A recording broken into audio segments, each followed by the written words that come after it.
Hey guys, good afternoon and welcome to our special edition of the Happy hour. Happy Hour podcast, which right now is a little bit earlier. It's going to be 1 o'clock, which it is a little past 1 o'clock. Hopefully, you guys were able to catch um, the show prior to our Jim Williams had his Super Bowl show on. He was doing very well with that show. That was cool. He talked a lot about what their picks are in the Super Bowl, who they like, what they like. Jim always does a great job in prepping for the Super Bowl and a lot of sports that they cover. So they just finished up. We jumped on. We're ready to roll. We hope you're ready to roll. John, how we doing, buddy? I know you've been doing a lot of studying. I have so much paperwork here from the next 2 days. I mean, I can't even keep it straight. I got paper clips.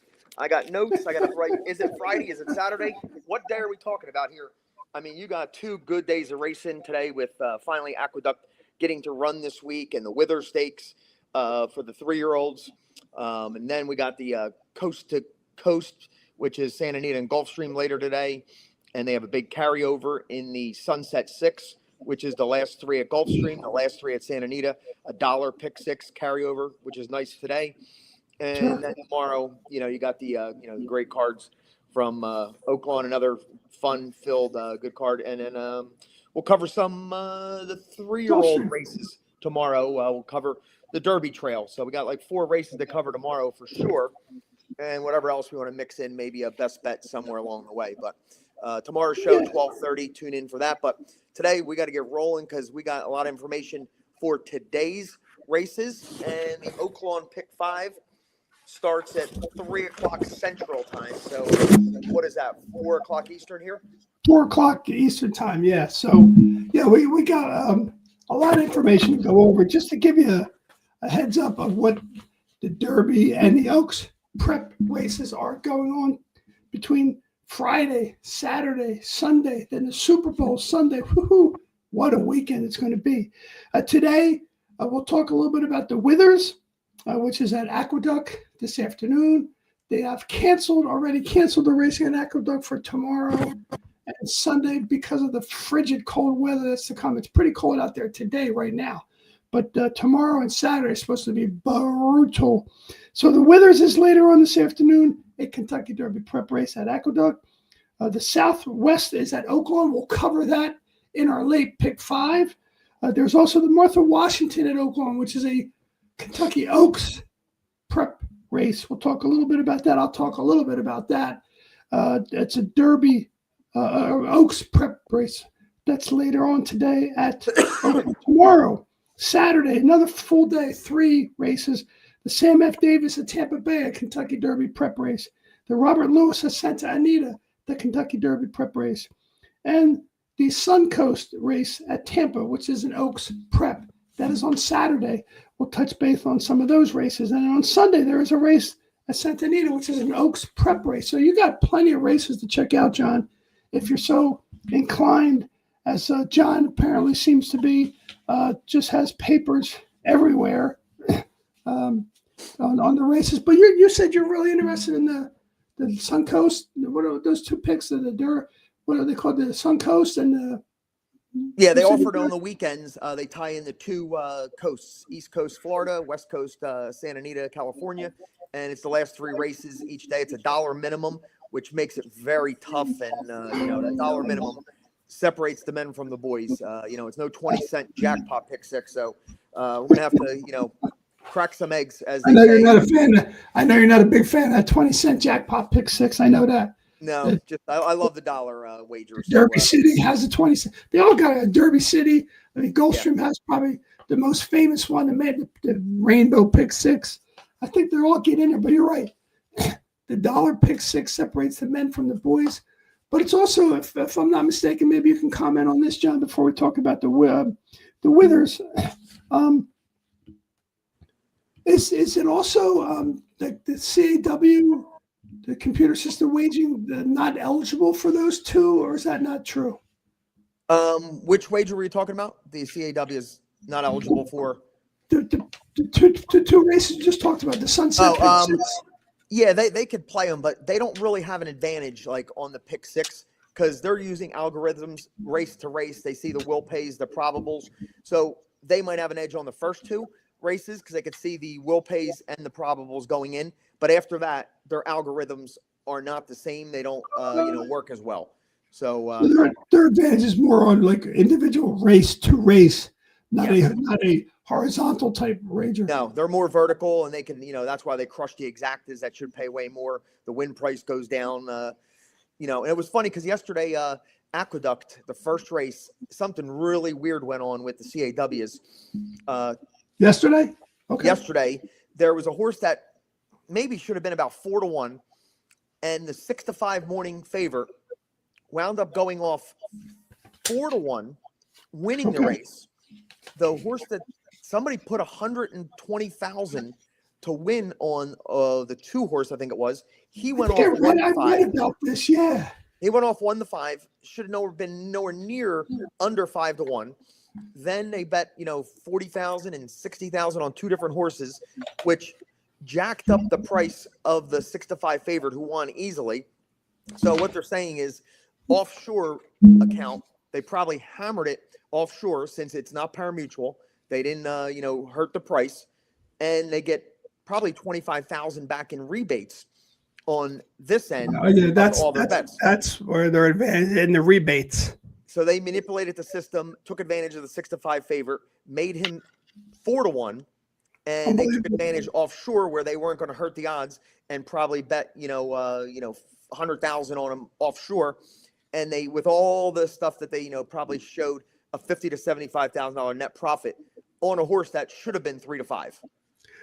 Yeah, I think and I know there's a lot of chatter in the horse racing industry talking about how this needs to be handled and dealt with and changed, because the horse racing industry is currently trying to grow, trying to take advantage of things, getting some younger people, unlike ourselves, John, get some younger people into the racing. And I think, this kind of activity with this computer-assisted wagering is not healthy for a lot of reasons. Obviously, the top reason is because when the gates open and it goes down from 3-1 to 3-5 or whatever, that makes you angry and aggravated and certainly may turn you off. So I think that's something that the horse racing industry is talking about, and they need to continue to look into. I'm sure they will.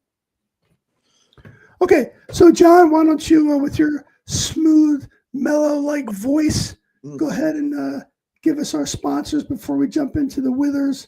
Yep. Talk about that, and then jump into the Oklahoma Late Pick 5. All right. Sponsors, let's see that banner. I'm going to hide that banner for a minute. You can see the sponsors at the bottom of the screen. Case's Pork Roll, been with us since day one, and we appreciate the support for Tom Dolan and his company. Case for the taste. If you never had pork roll, we talk about that all the time. If you're in the Northeast area for any time, grab a pork roll, egg and cheese, pork roll and cheese sandwich, but you have to try one when you're in the Northeast. The vape shop over on Route 33 for all your vaping and smoke needs. Appreciate Alicia and wish her well on her recovery, and we'll see her back soon at the Highbow Club. And our newest sponsor, BRISnet, which, we couldn't be any more happy to have BRISnet with us and, using their products, second to none. And now our new feature, a couple times a week, 3 more shows we're going to, put on there in addition to our 2 regular shows, the BRISnet Play of the Day. I'll have a Play of the Day somewhere along the week. Fred will have at least, 2 plays up the BRISnet Play of the Day. He did start out a house on fire with the first 2. A little cold now, Joe. A little bit just like the weather here in New Jersey. A little bit cold. A little cold. So, I mean, if you're hitting at, 60% giving out winners and they could pay $9.80, that's what we're talking about. So stick with the pick of the day, and hopefully it shows a positive ROI over time. That's what we're looking for, some value in those picks. So now let's get into the Withers, 3-year-old race, Derby Trail, going 1 1/8 miles. Pretty much it's like the first 1 1/8 miles race of the year offered to be going this distance in February. It's definitely a stepping stone. A horse could get a little foundation here. So it drew a field of 7. Who do you like, John? Who do you like? Who's your pick? I want to know your pick. My pick between the 1 and the 3. I'm going to use them equally the same, the 1 and the 3. Okay. I'm going to try to fade the 2 a little bit, but you got to use them defensively. So all my multi-race tickets, I will use the 1, 2, 3. But we'll kick it off. We'll talk about each of these horses here. Sure. Number 1, Grittiness. This is a Todd Pletcher. He is a maiden still. Got in a little trouble last week in the Remsen, and he was 9 wide turning for home. Made up some ground against Paladin and Renegade, who are the top 2 in this division. Renegade goes. When does he run? I know I handicapped Renegade. Yeah, Is he running? yeah. Is he No, running somewhere? Renegade coming up today? tomorrow, maybe. I think I don't know. tomorrow. I think tomorrow. He's running tomorrow. In Renegade the is Tampa not. Stakes. In that Tampa, because Yeah. I know I studied that for tomorrow. So he's Yes. there. Paladin is the second choice for the Kentucky Yep. Derby. Yep. So he's coming out of a live race. The blinkers didn't work, so the blinkers come off. And he's by Curlin, so the distance should not be a trouble. I think with a little better trip, maybe he could pick up some pieces. And at the 4-1, I expect him to be. He's the logical alternative to the 2 Chads, who are going to be very tough and could run 1-2, without a blink of an eye. So I'm going to try to, mix up the apple cart a little bit and include the 1 in my multis. Yeah, I mean, I the one as an outsider a little bit. Certainly, anytime Todd Pletcher brings a horse into the race, you got to be aware of that. Interesting, Ricardo Santana, who just won his 800th race yesterday, is riding here. Is not riding Oaklawn. In fact, I think when we look at the races, there are some jockey changes, at least one in the race, or one of the races where Ricardo Santana was listed and is taken off. What's interesting is Todd Pletcher has this horse in, and every race had a different jockey. Don't you find that a little bit unusual, John? Yeah, 2 Saratoga races. He tried 2 different jocks, and then he laid him up for a little bit, came back in November, and got Pratt's services there. That was his best run so far, running there. And if you look back at who he ran with, he ran with Ted Naffy when Ted Naffy, excelled in that maiden race. Then he ran with Universe, who came back to win, a couple stake races. Right. And off the freshening, he came back, ran a good second with Pratt. They tried the blinkers in the Remsen. Maybe Todd's finally figuring him out now, and at the price, give him a shot. Yeah, I don't disagree with that, and generally speaking. But again, Todd Pletcher, if having gone through 5 different jockeys, I find that a little bit of a red flag for me anyway. So the next horse, Schoolyard Superman. This is my top pick. I love this horse. Just looking at some of the races that this horse has been in, he's getting better each time again. I think Manny Franco is just dying to ride a horse and get a horse in the Derby that has a chance to win. I think this horse does have a chance to win. Manny Franco has been on this horse every single time. I think that's a big plus for Chad Brown. This is just one of the 2 Chad Brown horses that are in this race. Yes. He has, again, looking at BRISnet, again, trying to get the school to continue to school on BRISnet and learn as much as I can from their information. There's a couple horses in this field who have, again, an E8. A couple, probably 4 of the 7 have an E or an E8, E6 starting, which means they're all going to get out. But what's most interesting about this horse, Schoolyard Superman, trained by Chad Brown, he has the best late pace of all of them. So I think if he gets out, he's going to get out. Maybe he'll let some Manny Franco smart enough. I think, he's certainly going to have to be up in front. I mean, his first race, clipped heels, fell. That didn't help. Came back, ran impressively. Second time out, just lost. And then third race out, finally won by 5 lengths in a decent sized field. Looked really good. I think in that race, Manny Franco had him running very well. I think this horse has got a chance to step up again. Has to tolerate the change distance out of a Practical Joke and Tisnow mare. I don't think that's impossible. Yeah, the 2. He's the second one I prefer of the 2 Chads. I just think the Practical Joke's a 1.125 is not, up there, in their repertoire. He could definitely, in a 7-horse field here this early in the season, he could definitely carry that, speed. But I think when the running comes down to it, he's not going to be your 1.25 Derby horse, but a 1.125 this time of the year. But at the low odds, I'm going to, try to find a reason to go with one over the other. Manny Franco is the number 1 call for Chad in the winter at, Aqueduct. So, Manny did pick this horse over, probably had the chance to run the 3 as well. with Pratt leaving, Lascano will jump on that one. Right. But That's it. Yeah. little off the layoff here, like beginning of December. So 2 months off, steady work tab. Ed has every right to, win this race, but at the low odds, I'm going to try to side with one of the two. And that leads me into the 3-horse. I think I'll, side with the Chad, the half brother to Gunrunner. Yeah. So, That's strong. Very strong. He can get it. He ran the 1 1/8 already, won the race from the rail, broke his maiden as, the rail, and won with Flavian. So, yeah, I would think he could take another step forward. His, buyers, just like everybody in the field, basically is just increasing little by little. But he could definitely, take a step forward. And probably my top pick. It is my top pick here, and I'll use the 1 underneath for, trying to, mix it up a little. Yeah, again, you can make a case pretty much almost for every horse in this race. It's just a matter of how you're going to make the case. What are you going to look at? Are you going to look at the breeding? Are you going to look at their affinity for the distance, which is related to the breeding, trainer, jockey, etc.? I mean, again, Jose Lascano getting aboard this horse doesn't certainly turn me away from this horse. I just think you made an excellent point where Manny Franco, who is in the Northeast racing, Chad Brown's go-to jockey, he picked the 2. I think there's got to be some relevance to that. And that's another reason why I kind of am landing on the 2, although I think those odds are going to be pretty similar. Let's go again. We'll jump into the number 4, Star Sweeper, 20-1. Maybe one of the horses that you're going to have a little trouble making a case for. Has run 4 times, won twice. Not sure, again, who he beat. The only time he ran in any kind of race where there was a challenge from a stakes standpoint, he came in 8th by 11 and 5th by 12 lengths. So I think once this horse gets into a classy race, which this certainly qualifies as that, he's going to have trouble. And so he's a complete pass for me. Yeah, I can't make a case. His 2 wins came at Parks sprinting. Now you're asking him to go 1 1/8 in a stake race.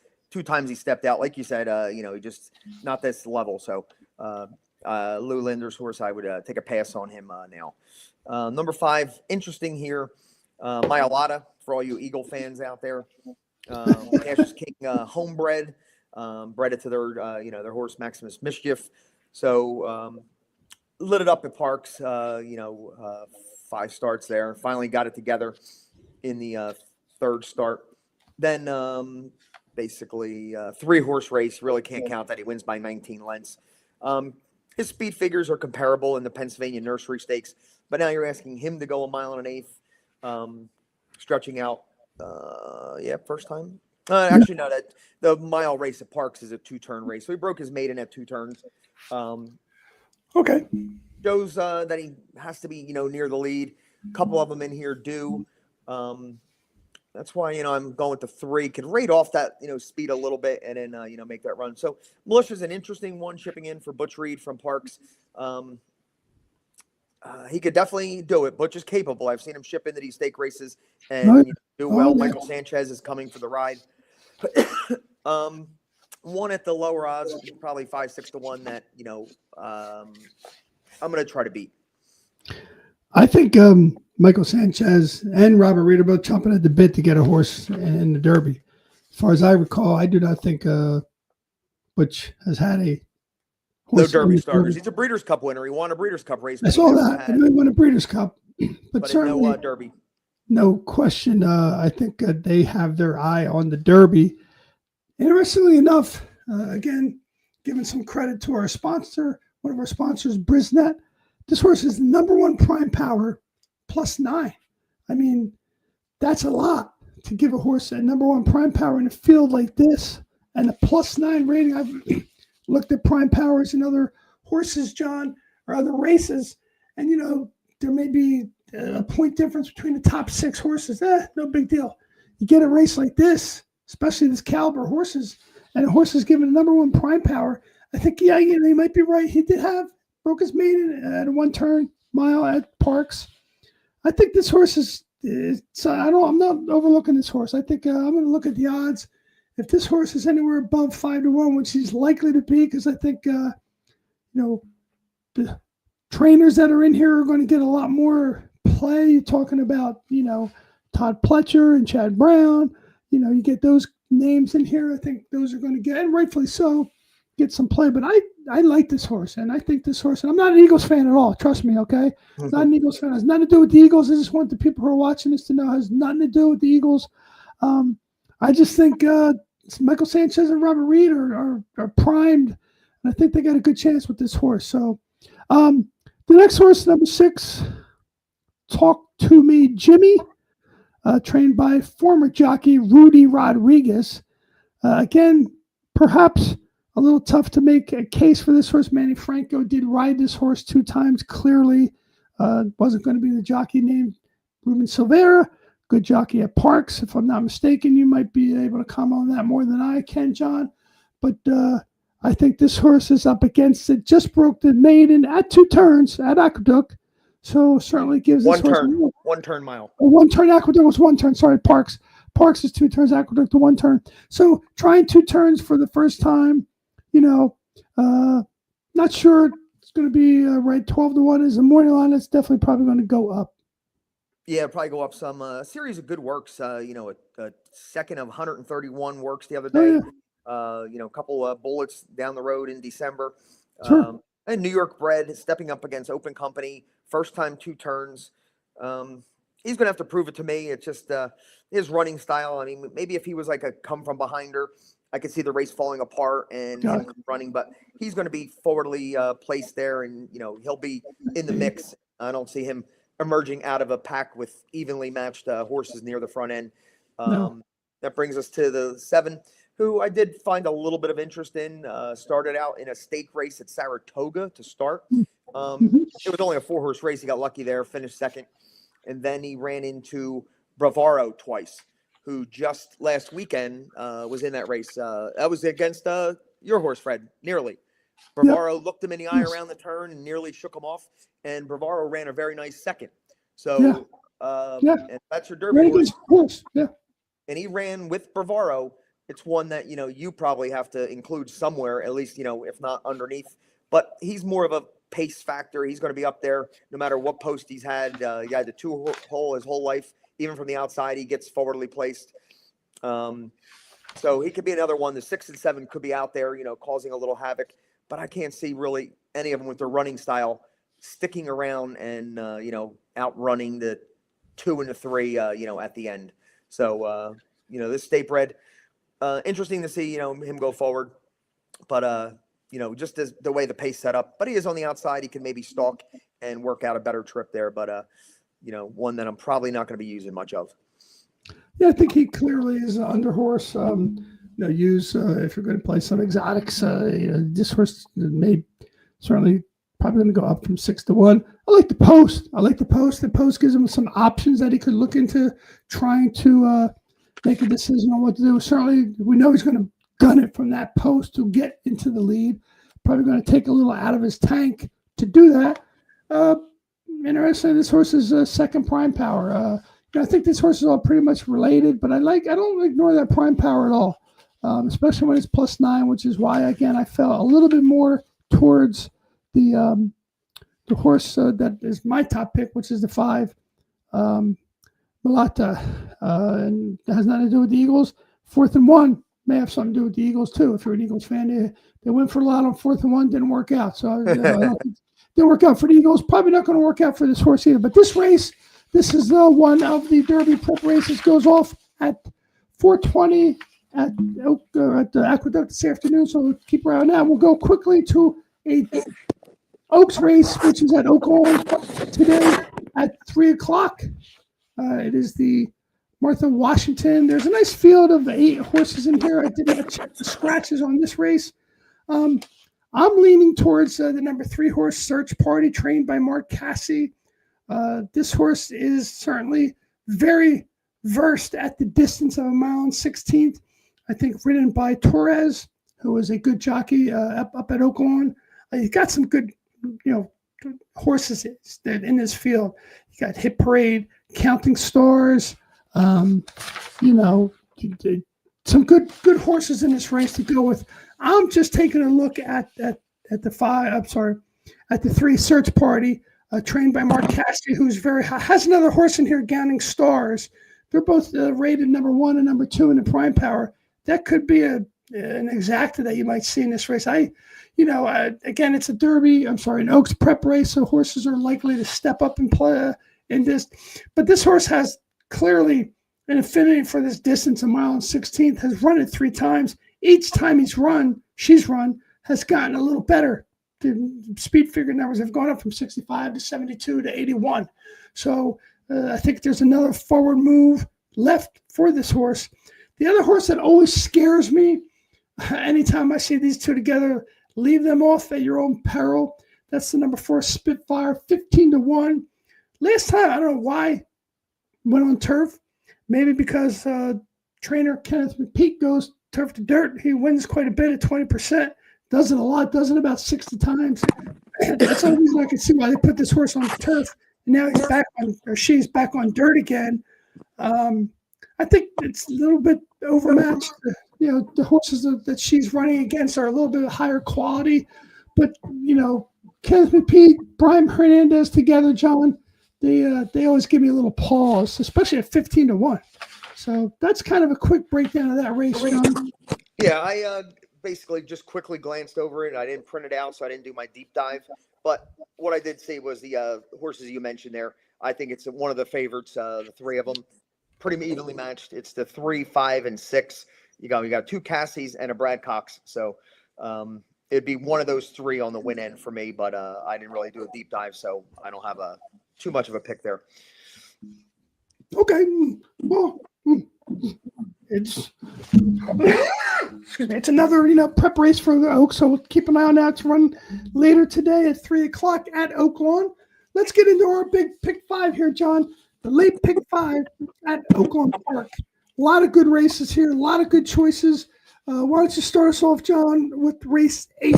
Race 8, Oaklawn. It's a restricted handicap, mile and an eighth, 2 turns at Oaklawn, and 3 scratches. The 1, 2, and 9.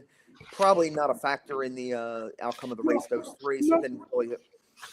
It was reported yesterday that the 5, Sir Greelin, was scratched, but he didn't scratch today. So that was like a little baffling that it was on a scratch board somewhere. Oh, yeah, heard that, yeah. He's still in, so we'll keep an eye on that. And I was hoping he'd be out because I didn't want to use him, and he was the one that scared me. But looking at this race, I came up with the 8, Energize. When I looked at his whole career here, his first start at Oaklawn, 6 furlongs, he ran into Stiglitz, who could be one of the best sprinters going now. And he just ran a 107 Beyer the other day, Stiglitz. And then they tried quickly 2 turns right out of the gate as a late developing 3-year-old there, and didn't fare too well. Then he got his act together from the rail at Delaware. Then he laid him up till the fall. Came back in a nice allowance race and just missed there. Then he got the mile and an eighth distance, what it is here at Churchill Downs, and he wins that race. And then last time they tried synthetic, probably just to get a race under him because that was the only thing that was running in at that time. So I'm thinking they just shipped him over there. And now they're back to where I think he belongs on the dirt. His speed figures, he's got a 95 Beyer at Churchill at this distance. I think he's the only horse in the field with a win at this tricky mile and an eighth distance. Godolphin homebred. Michael Stidham knows where to place him. You got to get by the 5, 3. The 3 and the 5 were, the obvious contenders. I looked at the 6, 7, 11 as well. But after really looking at it, crunching some numbers, I decided to take a stand here and single 8-1 shot. I mean, you're going to get every bit of 4, 5-1 on this horse because everybody else is in the field. But for my pick 5, I'm going to try to create value later in the day where I don't like the favorites. So here, I'm going to try to get through with a single of the 8. But the 3 and the 5 are definitely, worthy of a look. Well, once again, John, our tickets are vastly different. I went deep in this race. I think this race is a little more wide open than your perception of it. Certainly, our pick 5 that we put together last weekend that paid $25.25. Yep. That was interesting. But I think this has a better chance of getting some value out of this race. So let's keep it on. Now, I went deeper. I went with the 3, 5, 6, 8, 10, and the 11. Actually, the 11 is my most intriguing horse. I just think this horse is familiar with Oaklawn Park. The jockey's not very well known around the country, but a Swivel down or up in Oaklawn out there, he is well known. This horse has raced at Oaklawn 7 times. Came in first, second, and third, 2. So knows the race once at the distance didn't run so well. Came in third at the distance, but last time out, and it's third off the layoff this time. He ran a super race, put in a big time buyer. I think he's ready to step up again. I think Kenneth McPeak, who again has 2 horses in here, has the 5, like you said. Interesting, they left him in. He was on the scratch board. Don't know. Obviously, they left him in for a good reason. That horse has a tremendous lifetime record: 11 races, 4 wins, 4 seconds, and 2/3. So he's always around the wire for sure. And he's going to be closing into whatever speed may break out. Yeah, the 1 wasn't a factor in the race as far as possibly winning, but it was definitely a speed horse. I mean, right now, if you're looking for a horse that's going to think about getting to the front, and that's why I use him as the 6 with Jose Ortiz on him.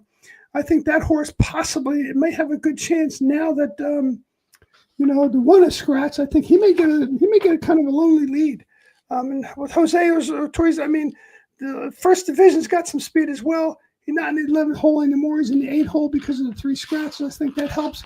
But that's why I kind of went deep, 3, 5, 6, 8, 10, 11. I like the 6 and the 11 the best, John, but we'll see how it plays out.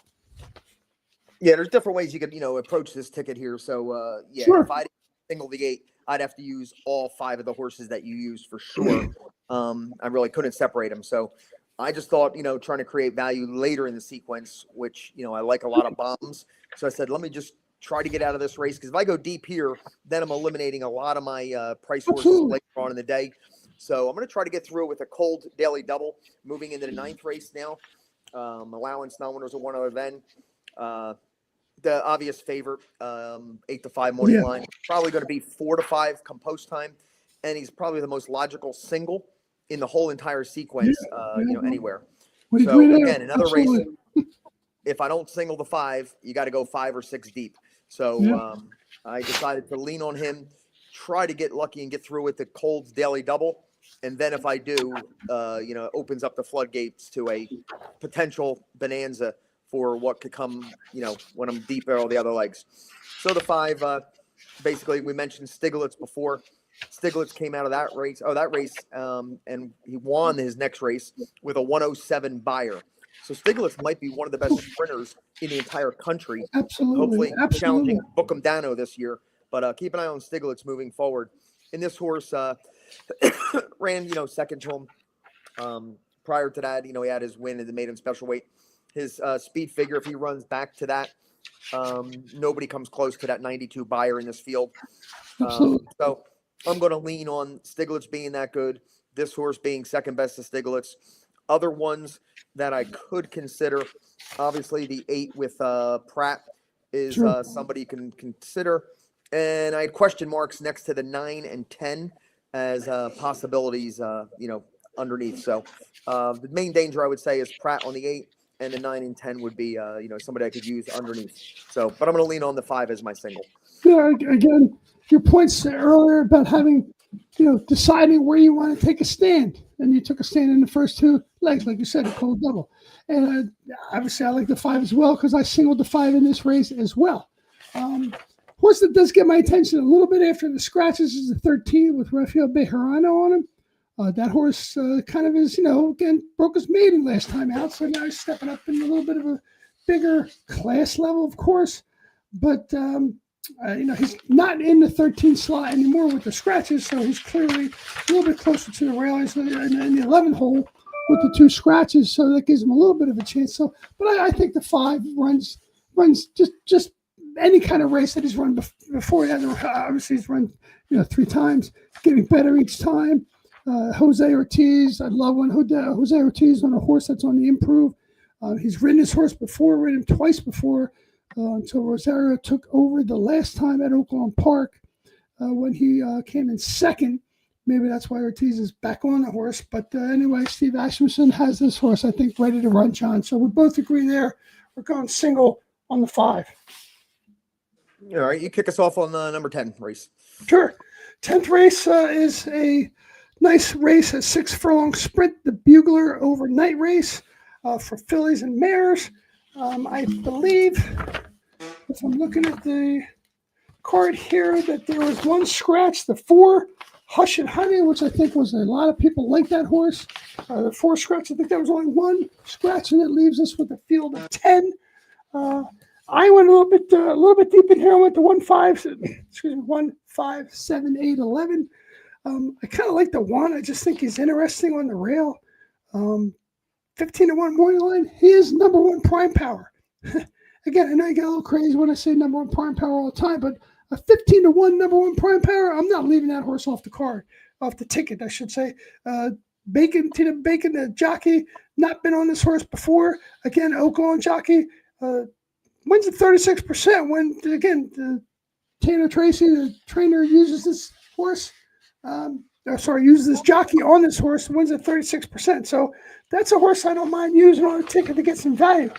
My best bet is the 7, okay? And you're probably not going to ask why, John, I'm sure. But this horse with Julie LaPro is not on him. Jamie Torres has been named on him. Don't know if LaPro was hurt or got off the horse. I don't know what happened there. But they put a better jockey on. They just put a better jockey on. They put a better jockey. That's it. Okay. You know how much I love Leperoux. I was just going to say, I've heard your love and your affinity for Leperoux before. Not surprised that you made that thought known.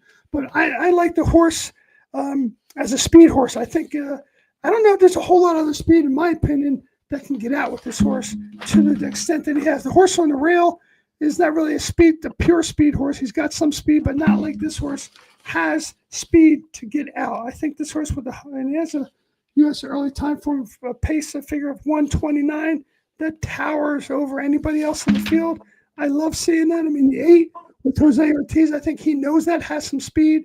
I just think that this horse has a little bit more speed, John. But again, I went deep here. I went to 1, 5, 7, 8, 11. Yeah, I could not separate like 9 horses in this field. I thought we're all within a length of each other. So yeah. I'm just going to hope for chaos and just almost hit the all button. And the only ones I'm eliminating are the 9 and the 6. The 4 would have been my top pick if he didn't scratch. But now I'm leaning on the 2 Dallas Stewart horses. I do like the 12 from the outside. Saez is going to hustle him. Last time he had the rail, sprinting. Now he's going to be in his more stalking trip. And maybe he could get a good trip tucking in, 3rd, 4th there behind his stablemate, the 7, on the speed of the speed on the lead there. Another one. So I'm going to, the 12 and the 7 are going to be my 2 Dallas Stewart plays here. The favorites look formidable, but they don't look like, they lay over the field. And hopefully this is, where we start catching, a price here. But I am deep, almost, the all button. If you can afford the all button, just hit it and, buy the race and be done with it. Your ticket, John, if you get through the first 2 legs, if those singles come through, I would love to be sitting watching the races with your ticket in front of me. So especially if the first leg goes off 5-1 as a single, that beats that knocks a lot of people out, and would like to be in that position.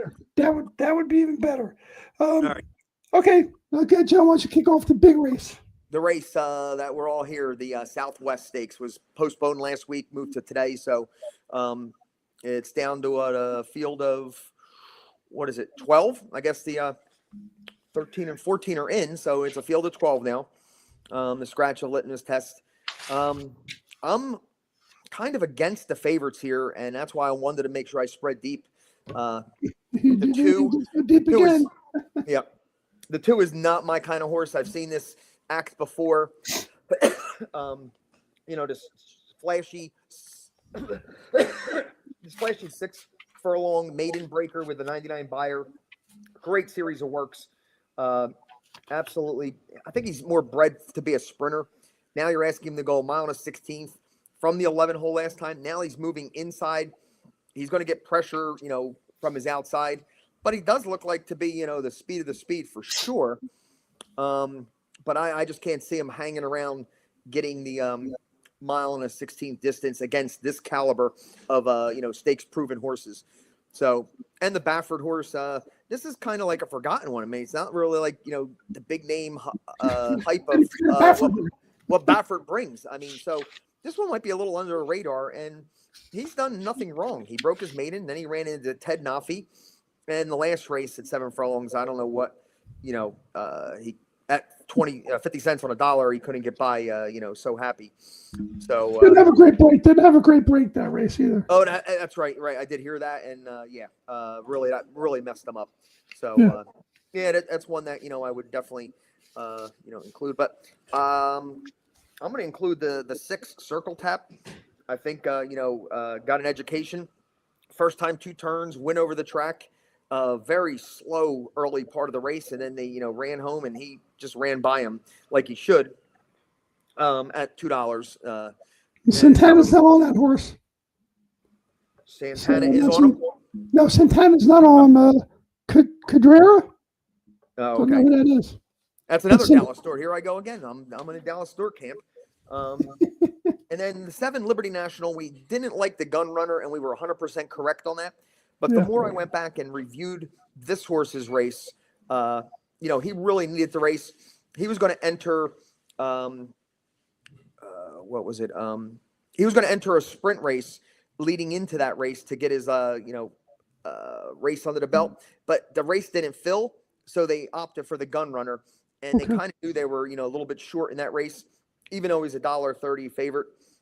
He definitely needed the race, and he looked like a horse needed the race. And he did zoom up the rail there in a race that we hated, and it fell apart. Maybe he did enough, and now at 10-1, I'm willing to, include him. The 11. It's McPeak and Hernandez again. I mean, there we go.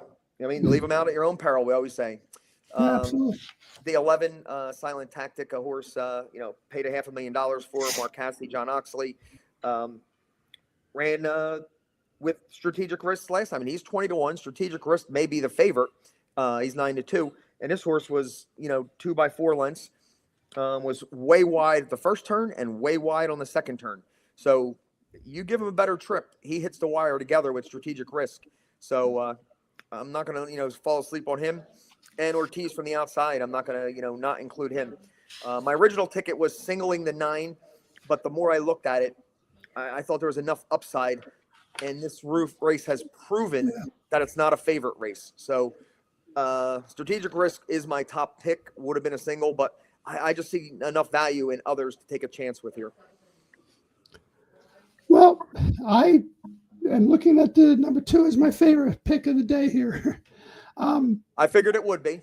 I'm sure you're not surprised at all, John. But what this race reminds me of is last year's Southwest, when Speed King had a very similar was very similar to this race in terms of the size of the race, the quality of the race, other horses in the race. I think Luis Saez is very much the best jockey to have on this horse, who is a sprinter, as you mentioned. He won his 6 furlong race. He made it look easy. And I think he's okay to stretch out. I kind of think this horse, it's Spakestown and out of a twirling candy mare. I don't think this horse is completely out of his element running for this. His distance, Tomlinson, is close to the highest in the field. And what's even more interesting, too, is when I look at some of the other closing, well, actually, the only horse that really has the kind of speed to go with this horse is the one horse. And hopefully that one horse on the rail has not been on the rail before. It can be a little tricky. I think the code going from the 11th spot to, not the rail, but the number 2 post. Yeah, I think I can see this horse possibly letting the one go and just kind of go right with him. Not necessarily wanting to go past him, because he's going to save some energy, some speed to keep the closers at bay. When you look at Decode versus the one Reclamation in terms of the early speed, one's 98, the other one's 86 in terms of BRISnet numbers, early speed figures. that's a big difference. I think that horse has the speed, meaning the 2, to have enough in the tank when they get around the 4th turn. And with Louis Saez on him, that's a deciding factor for me. The other horse I do like and I'm using is Butane, the 3 horse. In my pick 6, I use those 2 horses. My pick 5, I use those 2 horses. The 2, the code for the reasons I mentioned, and the 3, Butane. Rosario's getting on him for the first time. It is one of Bob Baffert's horse, obviously litmus test scratched. JJ Hernandez was listed on that horse. I'm wondering if Baffert had known earlier, maybe he would have put JJ Hernandez on this horse. He's familiar with this horse. I don't think Joel Rosario on the horse is a step down, but I just think this horse has been in some quality races, ran in 2nd in both times in some decent races, small fields in Santa Anita, once at Saratoga, once at Del Mar, comes here at Oaklawn for the first time. Probably hasn't had a lot of chance to work out at Oaklawn, as we mentioned, because of the weather, but has been working out pretty good at on the West Coast, coming here now to Oaklawn Park. I kind of like that horse, Butane, as my second choice. I only went too deep here. When we get to the last race, I did go a little bit deeper there. Hopefully, we can get there in sync and see that we both have something going. Might require some things to happen, but I'll talk about the 12th race first, John. It's the last race in the sequence. Another 1.125 race. Starter allowance for 12.5. So again, this race is kind of wide open as far as I'm concerned. In terms of where I went in this race, I went with the 2, 6, 10, 12. Lake Torres on the 2. This horse is looking to win 5 in a row. 4 in a row, 5 out of the last 6 he's won. I don't know how you can leave a horse like that out of a race like this. The horse knows how to win. In 2025, he's won all 3 races he's been in, so he's starting off 2026 following a nice win streak. Again, I also said I like the 6 and the 10. The 6 has Rosario on this horse. Thomas Amos has trained him all along. I think he fits very well in this race. Saez got off him.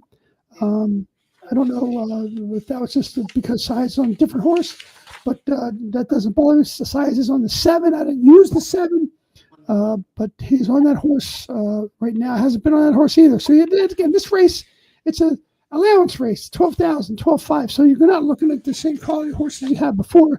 The 10, Eastside Cool, 5-2 morning line. Rafael Berajano's on this horse for Randy Morse. This horse likes to win. And has won 8 times at Oaklawn Park. 8 times out of 20 races he's been there. And I really like I also use this horse as well on my ticket. Excuse me. The 12. Is it the 12 horse? Yeah. Excuse me. The 12 horse. Another horse that I use is Money Run. That's my ticket, John. All right. Just getting relocated here for a second. All right. Yeah, this race had me a little bit baffled here. I think it's wide open. One quick comment on. Does that make you Bob baffled? Bob baffled? I'm about baffled. The last race, that's a perfect example. What handicapping a race and difference of opinion, power mutual wagering. You like the 2 and the 3 as the 2 favorites in the race. I'm totally fading them. Just have. If they win, I'm using it defensively, but man alive, I don't, I really don't like either part of them. Ticket shows that. Your ticket shows that, yeah. Yeah, so I just don't believe in either one of them in this spot.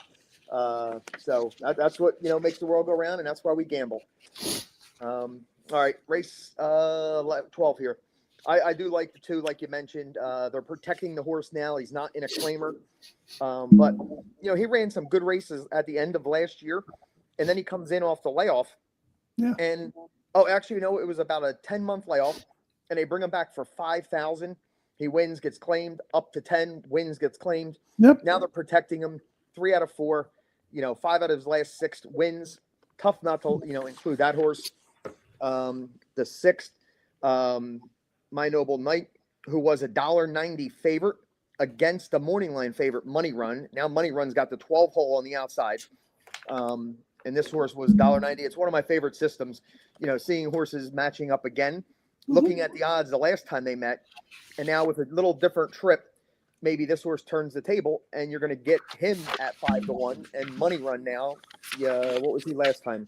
Money Run was 7-1 in that race. Now Money Run's going to be 2-1 from the outside post. Number 7, Nameless. He dueled, and he was in between horses.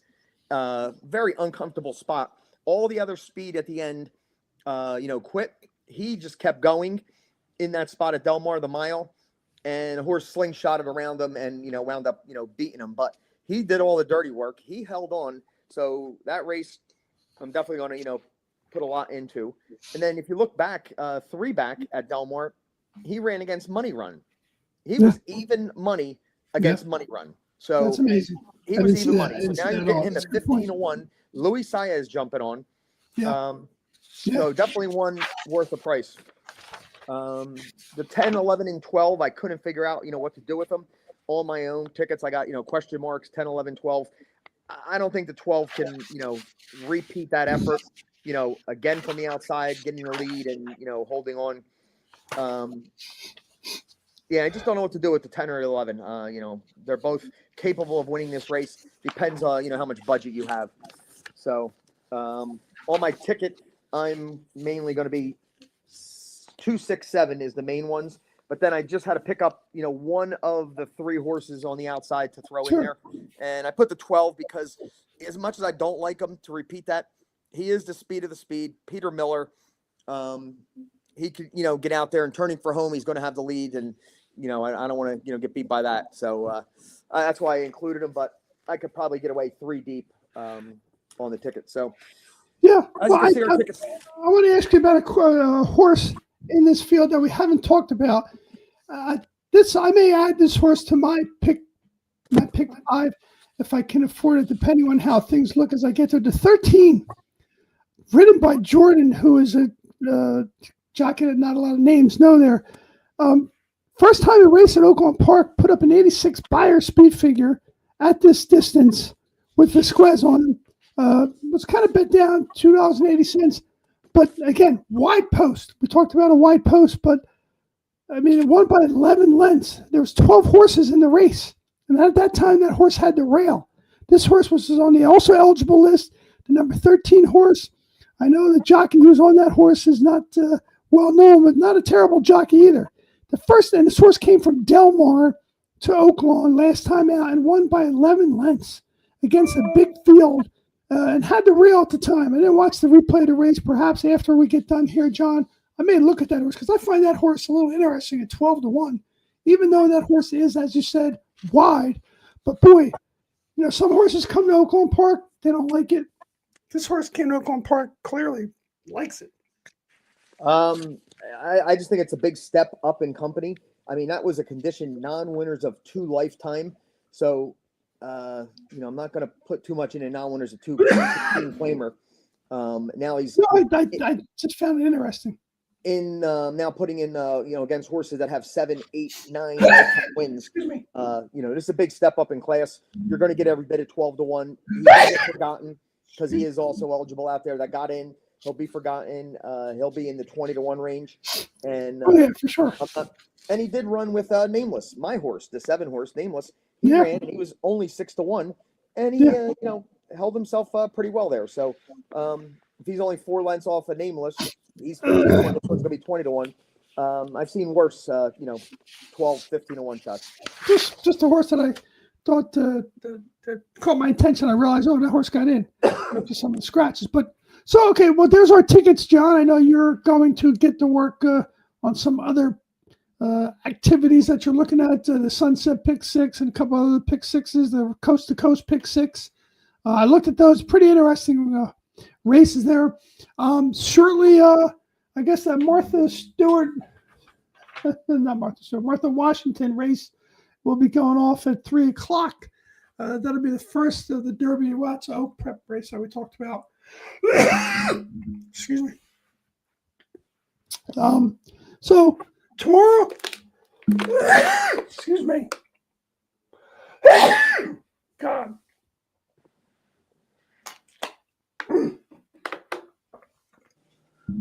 I'll let you die over there, Fred. Go, keep going. Well, I just want to say this freaking vocal cord stuff. All right, so guys, while he's recovering over there, seems to be recovering for the last month, but hopefully we'll get that voice back together. Tomorrow, 12:30, we will be at our normal spot, and we will cover the 4 races that are Derby and Oaks implications at Tampa and the Santa Anita races. So tune in tomorrow for 12:30, and then maybe we'll have another, spot play or, a pick 3 or something interesting that we find. So I'll, see if I could put something together other than those 4 races. We'll go from there. Fred will do the same and maybe come up with a BRISnet pick of the day somewhere along the way. Yeah, and don't forget that Sunday, John, our new show we're going to have on Sundays at 11 a.m. The recap. We're going to recap both the races that we talked about. Certainly by Sunday morning, the Derby preps will be over, and there'll be a lot of possible shaking up going on there. So good luck. Make sure you hit the subscribe and like button. Once again, thanks to our sponsors. I think I might look into a sponsor, John, that maybe is a throat lozenge sponsor. That'd be a big hit for me and you, both with our coughing fits. I can't wait till these vocal cords come back in shape. Everything else is coming back good. My legs, my arm, blah blah blah. Balance. And the rest of us who hear you talk cannot wait for your voice to come back as well. Yeah. I apologize, and I appreciate that. I believe me, it's something I'm looking forward to for many reasons. Not as much as other people who have to listen to it are looking forward to it. John, you're correct on that venue. But anyway, let's hope my voice doesn't take you away from some of the picks we made, because we've been kind of spot on. Let's hope we're spot on again here. And just remember, bet smart, cheer hard. Fast horses can sometimes lead to very serious fun, and we're looking for some serious fun. And just make sure you tune into our show. Hit the like and subscribe button. Check us out on the Florida Sports Talk. We have articles that were written down there. And John, any final words before I hit the end stream? No, I'm going to head down Atlantic City now, and I'll be down Atlantic City for the weekend. So I will be checking out these races starting at 4 o'clock. And then got a full day tomorrow sitting there, watching great races and watching the Olympics. That starts today. Enjoy. So looking forward to some of that. All right, John, enjoy. Don't forget to let them run. Hit the subscribe and like button. See you tomorrow. Have a safe trip, John. Talk to you later, brother. Talk to you tomorrow. See ya.